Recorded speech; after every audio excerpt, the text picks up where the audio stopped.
Hi and welcome. Today I'm talking with Peter Konieczny. He is the owner and editor of medievalist.net, as well as the owner of Medieval Warfare magazine. In this podcast, I talk to academics, authors, amateurs, students, scholars, and editors of magazines. As you know, not all the topics here are Canadian, but I am. I'm Rosie. I'm a francophone from Canada, and this is my podcast. I guess now we're jumping into some medieval history, eh?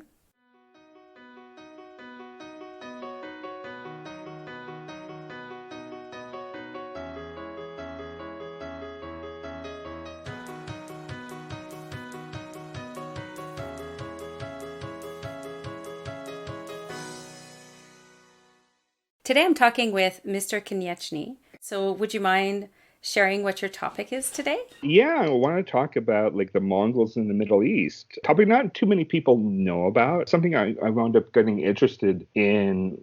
And it goes back to the early 2000s when there was the United States invasion of Iraq.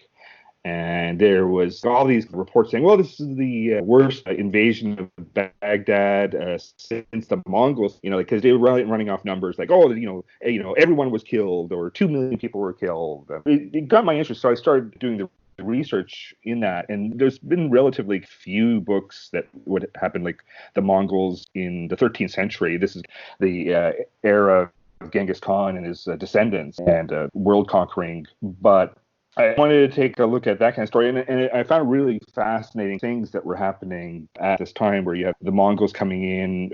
There's also the Crusaders, the rise of the Mamluks in Egypt. So it's been a lot of fun. So I've been doing kind of research off and on for years and years since. And people say, well, you have a book, it's in you. But I somehow I've been way too busy to get around to that. But I still look and read about it. Perfect. And I guess, have you touched this topic on your own projects? And if so, do you want to mention a little bit of the project that you're working on now?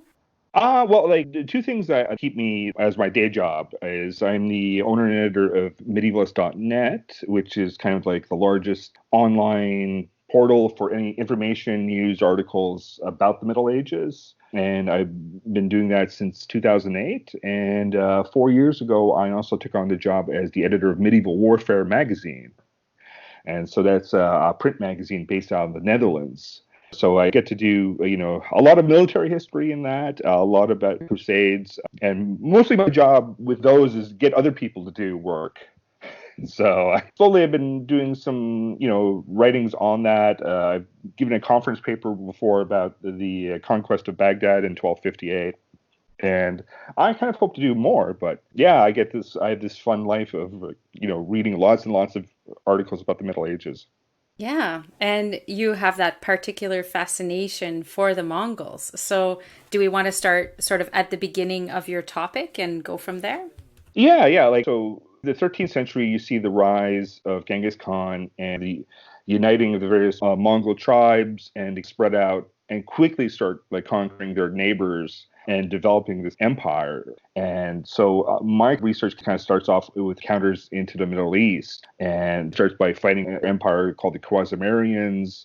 They drive the Khwarazmians into the Middle East in what's left of them. And then Mongols are kind of on the outskirts where they conquer or basically take over or oversee various kinds of kingdoms. So the Armenians would be subject to the Mongols by the 1240s. Various parts of Iran would be subject to the Mongols. But there's a point where there's three brothers, Mongay Khan, Kublai, and Hulagu Khan. And Mongay is the ruler at the time. He sends Kublai to conquer China, and Hulagu he sends to the Middle East. And his idea was, you are to conquer everything from Afghanistan all the way to the Nile River.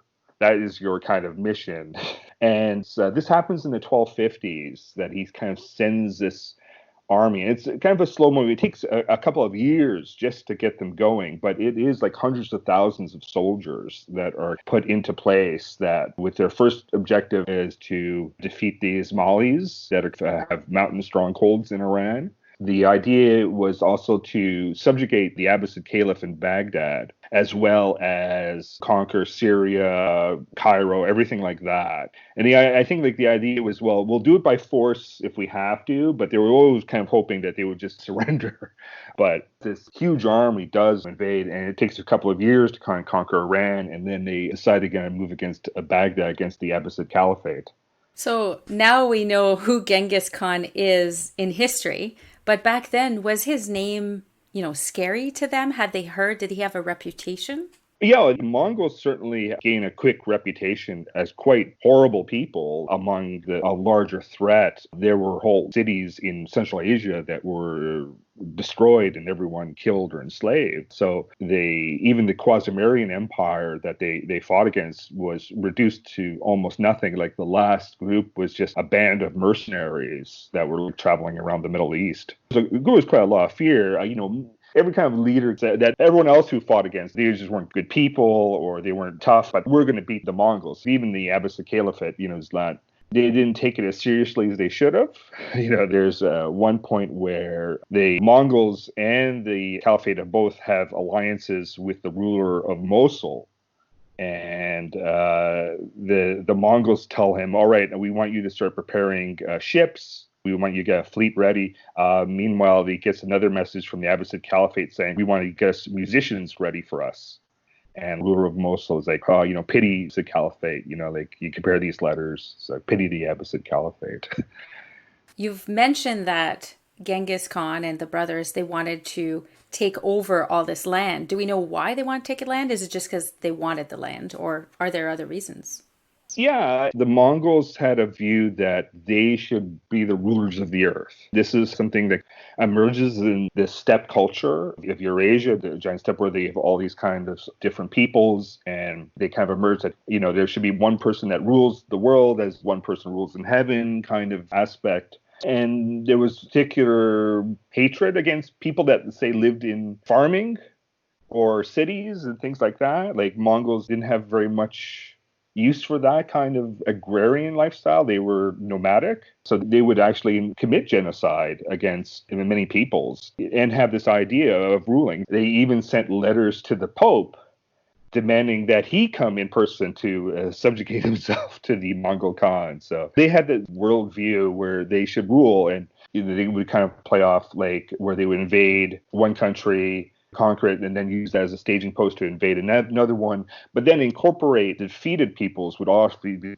be incorporated into the Mongol army. So it was very interesting how they kind of developed where they had like a very multicultural force. They would have Chinese engineers, which they actually brought on their campaign to lead the siege machinery against Iran, against Baghdad, things like that. And, we're talking thousands of people that, they were involved in that. But they were very much a world conqueror society. So. And I know you love the warfare part of it, so let's get down to that. So what were some of the tactics, maybe some of the armaments they had? Did you want to elaborate on that too?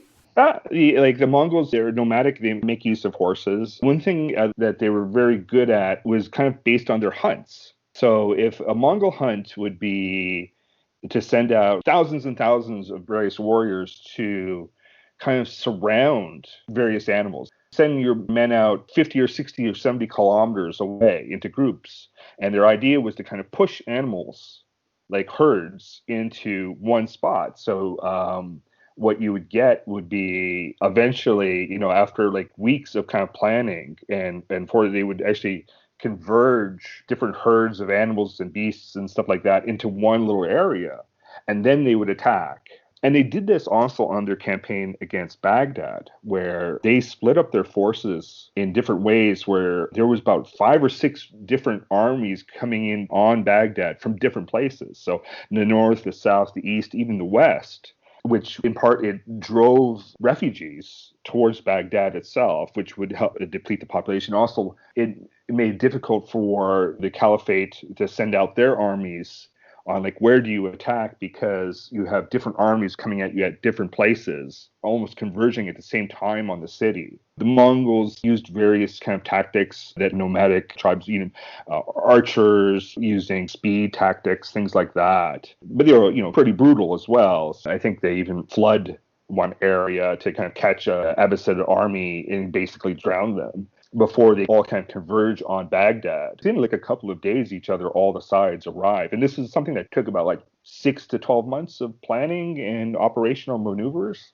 And they kind of launch on this siege where they're basically attacking the city from all sides. It's a very conventional siege afterwards. Again, the accounts are pretty kind of vicious in like the kind of these opening stages where they are able to kind of get people to surrender. And then, they get people to surrender and convince others to kind of fall back or to quit as well. But at one point, like they basically take a lot of these soldiers and commanders that have surrendered and take them a little away from the city and then execute them. So, with kind of promises. And they do this before, I think, to get rid of any kind of possible threats to the city, but leave it basically exposed. And then they attack. They basically force it to surrender. The idea that the Mongols killed, 2 million people, that's not true at all. Like the looting of Baghdad, while it was very destructive, it wasn't by population like a massacre. That doesn't seem to have existed. From, what we can kind of see in the sources, that's a very kind of carefully staged where individual commanders of the Mongol army are given like little areas to do with as they wish, but like the residents can be sometimes pretty canny and give the Mongols some things, but not have their houses being burned down or looted. Like there's a great story of this kind of famous musician. He was retired by then, but he was fairly wealthy, and his neighborhood is given over to a Mongol commander who arrives. And all right, we're going to give him gifts and stuff like that. And he rounds up everyone in the neighborhood to say, hey, all right, we're going to give him so and such on day one. On day two, we're going to double that. At day three, we'll even give him some more. But we're going to keep him satiated so he doesn't smash up our houses and things like that. These are terrible stories, to be sure. But, later on, 100 years later, there's claims there's 2 million people die in this siege.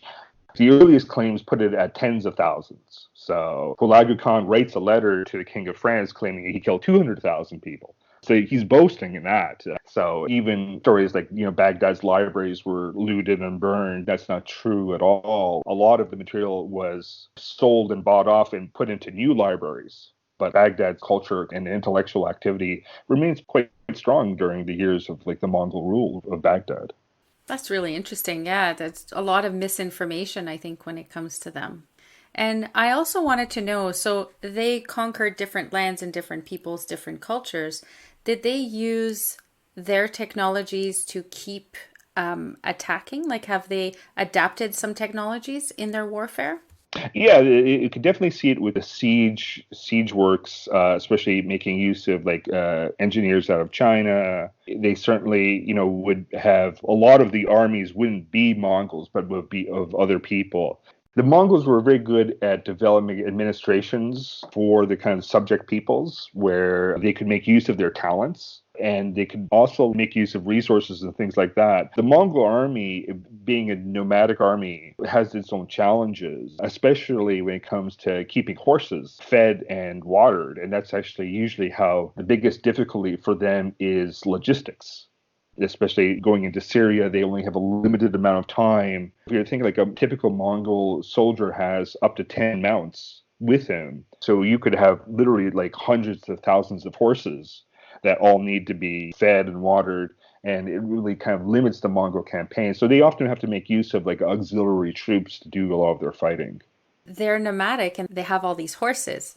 That was a big part of their warfare. How did they use horses to their advantage? What was sort of the reason they used horses the most?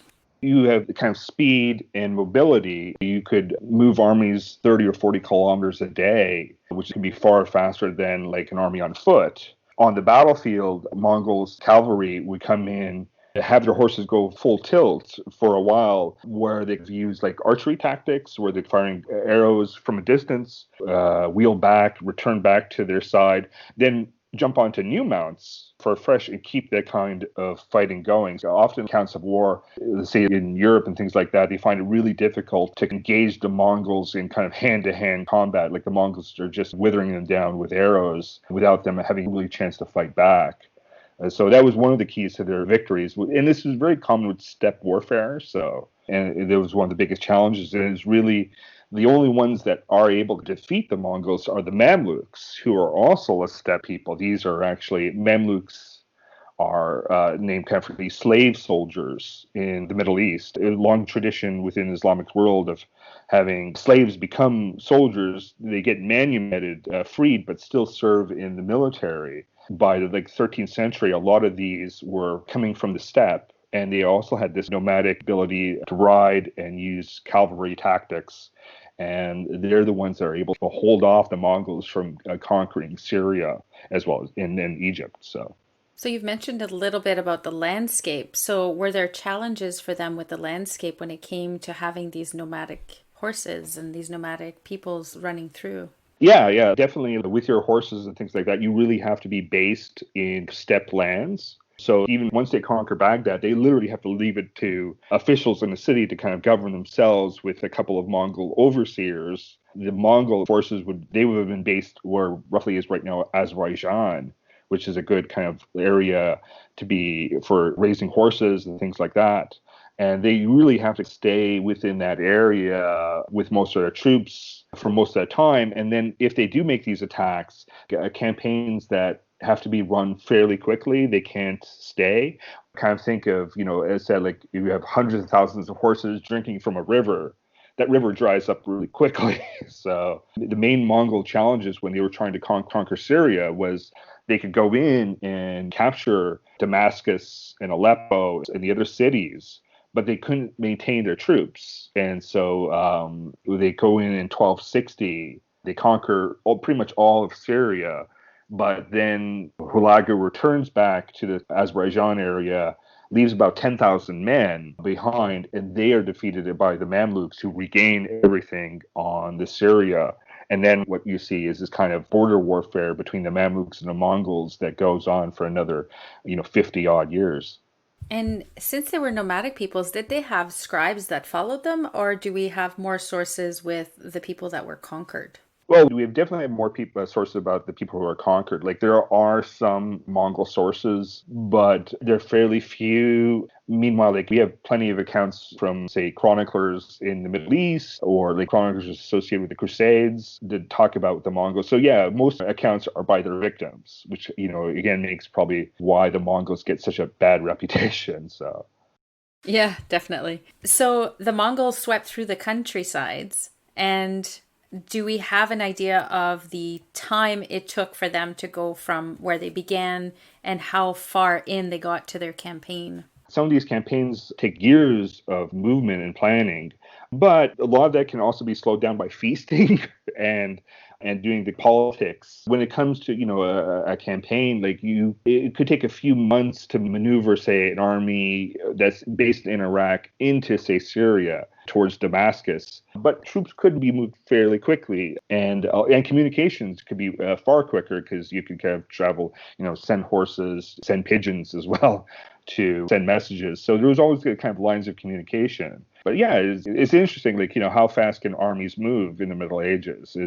That's always one of the kind of interesting questions. And cavalry, you command an army of, 50 or 60,000 of that. There's a lot of planning and logistics just into moving them around. So. And what are the biggest wars that we know of? And can you just sort of run us through what happened and, how they won or how they lost? We have various accounts of, say, even the Mongols in Europe. There are attacks into Poland and Hungary, in Romania as well. There are kind of very famous battles there where they basically the king of the Hungarians wipe out his army and then take control of that whole kingdom for several months. So the saddest things I've read are these accounts of people that are trapped in Hungary trying to get away from Mongol armies. We have Mongol accounts into Mongol conquest of China at the time. The Mongols they attempt to invade Japan twice. And there are famous accounts of Mongols attempting to land on the shores of Japan with huge fleets.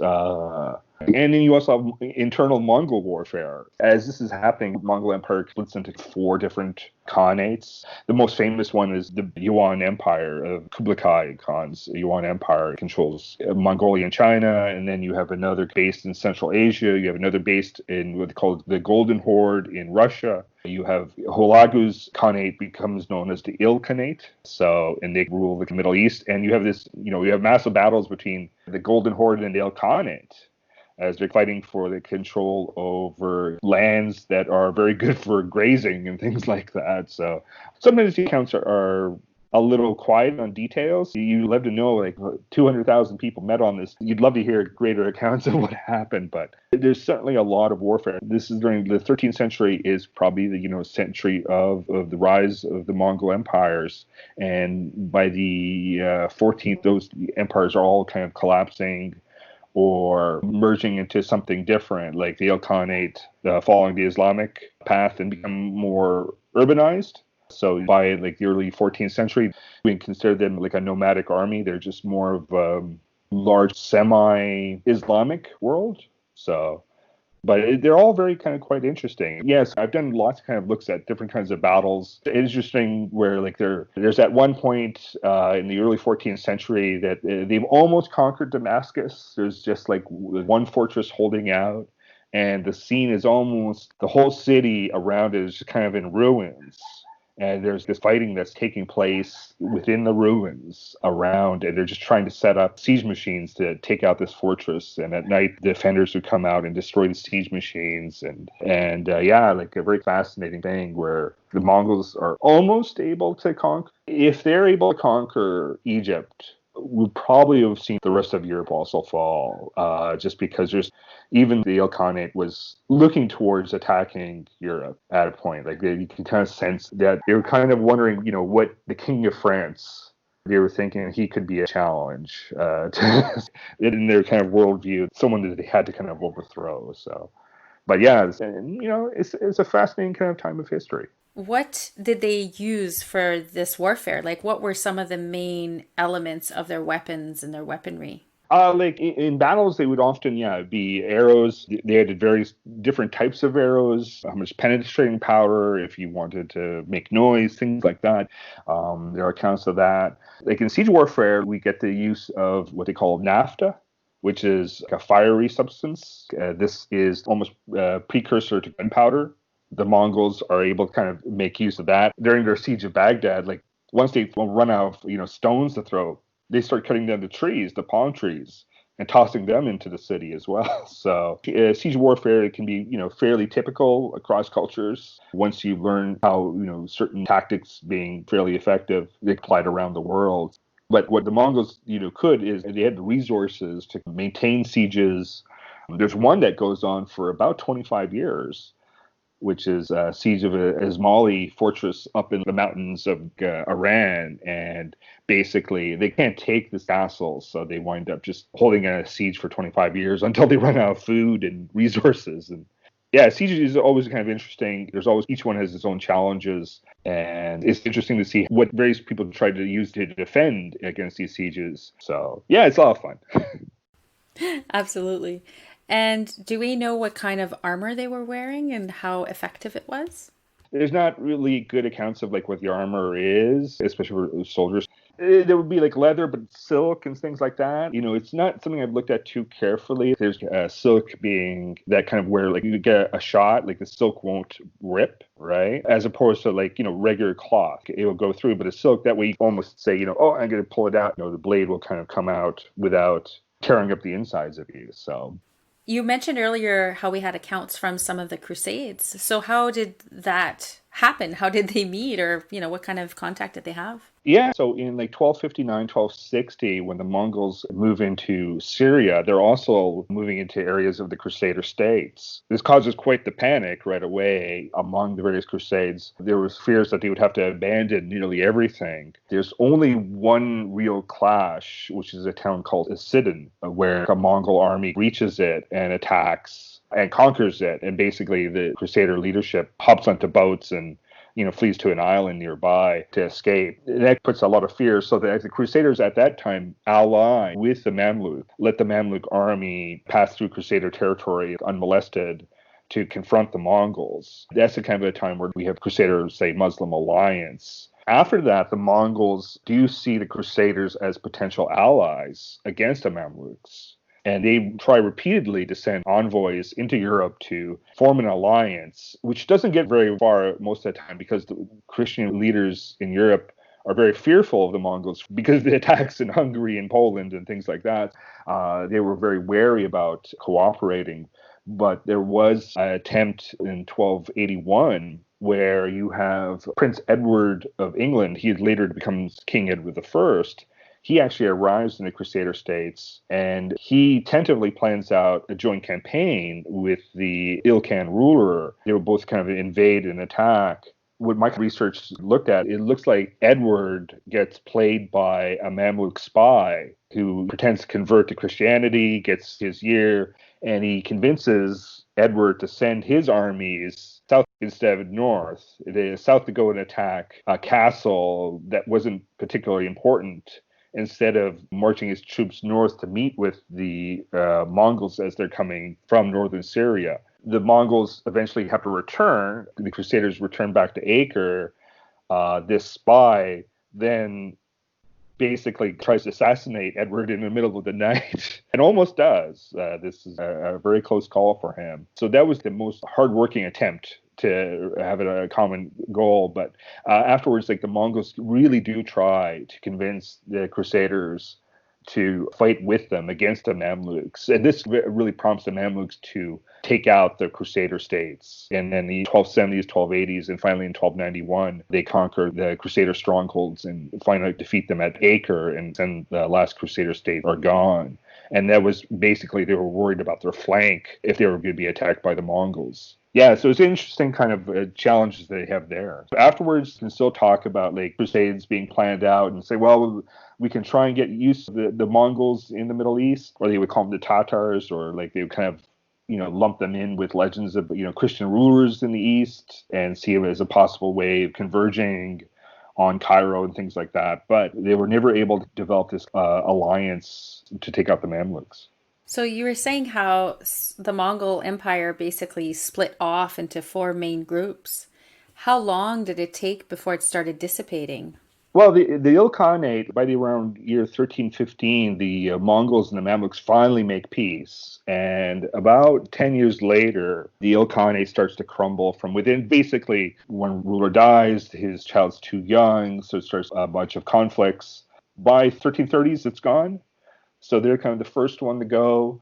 Golden Khanate, that's kind of based in what's kind of like Russia today. That lasts to the 15th century as a power, but eventually you have the kind of rise of Moscow that supplements it. The Yuan dynasty runs into the 14th century and then gets overthrown into the Ming dynasty. And you kind of see slowly but surely the threat of the Mongols dissipates. It's interesting, today we have a Mongolia, and they certainly have a lot of pride in Genghis Khan, but I don't think anyone's very worried about Mongol attacks these days. So. And these days, what are some of the cultural traces that we see? Is the language still similar? Have they left a mark in other landscapes, maybe? Well, they certainly left a large mark in kind of destruction of the Mongols. And in the sense, there are these kind of great towns like Samarkand that were considered one of the leading places in the medieval world that were totally decimated.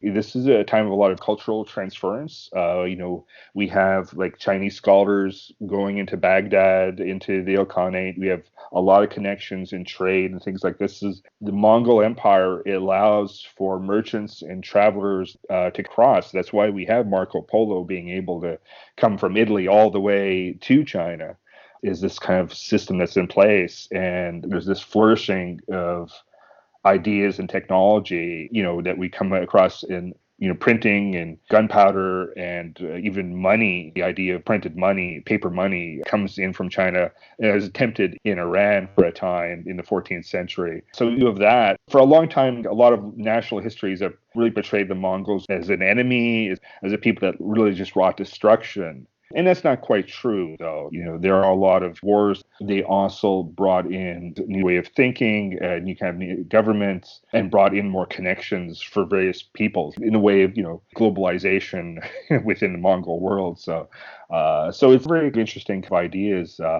Yeah. Side note, the Mongol Empire also reminds me a bit of Rome. You know how Rome just grew and grew and grew and then it outgrew itself. It feels almost like the Mongol Empire also kind of outgrew itself. Yeah, certainly. Like they're the largest land empire in history. It's interesting. Like it produced a lot of fear and trepidation, which is in many cases quite justified, right? Reading some of the accounts, it's just terrible of atrocities committed. And then as a historian, you kind of have to balance that out with this is also a time that once the Mongols did conquer, this can be a bit of a renaissance for many of these places. Under the Ilkhanate, the center of the scientific world would have been based in a place called Maraga, which is in present-day Iran, and this astronomy observatory that the Mongols used their patronage to bring in scientists and scholars from around the Mongol world would converge here. One of their main projects was to study the movements of Jupiter. So that was their idea is we're going to plot out how does Jupiter move around the solar system. And it was obviously a 25, 30-year project to figure that out. But that was arguably in the 13th century, the center of learning was this place in Moraga. It's kind of famous accounts of that. Today, mostly just that place is a pile of rubble. But at once it was where all the scientific instruments, best places to go. So it contributed to a lot of intercultural learning and practices. So I guess at the end of the day, the thing we should remember is not just the conquering, but maybe their imprint that they left. Yeah, I think you have to take a holistic view of these things. It certainly it makes a fascinating story, and yeah, I hope that I tell it more if I can in like medievalist.net and medieval warfare. But yeah, one reason you want to look at history, you want to see it from different perspectives, and hopefully you can gain an appreciation of different points of view. So Absolutely. Absolutely. And I'd like to ask this question. So, if you had a time machine, what period of history would you be interested in? I certainly would love to see myself in 14th century London. I've done a lot of research on that, and just to be able to walk around the streets of that city, I'd love to. Like, if I had a chance to meet, it would be probably like to talk with various chroniclers. Matthew Paris would be an interesting person, the 13th century English historian. I'd love to not necessarily be at the great moments of history, but just to explore the world as I could. Maybe, probably maybe around 1300 would be kind of fascinating time because I think you could wander about quite a bit and travel and see the world. So.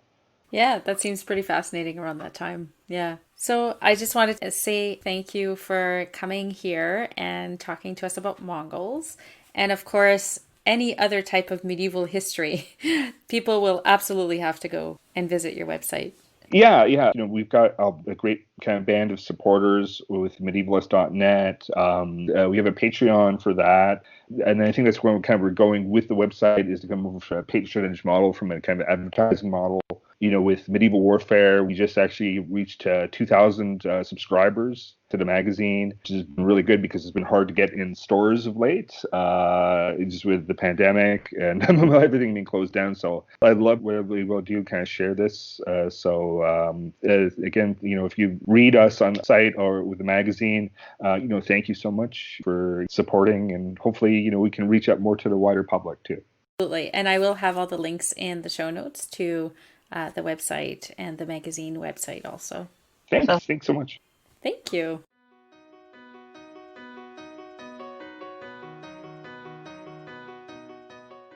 Thank you so much, Peter. That was really enjoyable. There are no book recommendations, but I will absolutely recommend that you visit medievalist.net. It's a great resource and a fantastic way to read about different medieval topics. You can find me on social media, Instagram, Facebook, Twitter, @HistoryA. You can also visit the podcast, historyA.com. And if you have the time, I'd really appreciate it if you can rate this podcast. It helps people find me. Thank you for your efforts. I'd like to thank my husband, Jamie, our brood of kids, our family, our friends, and the teachers throughout the years. Without you, I definitely wouldn't be adventuring through history. Un grand merci.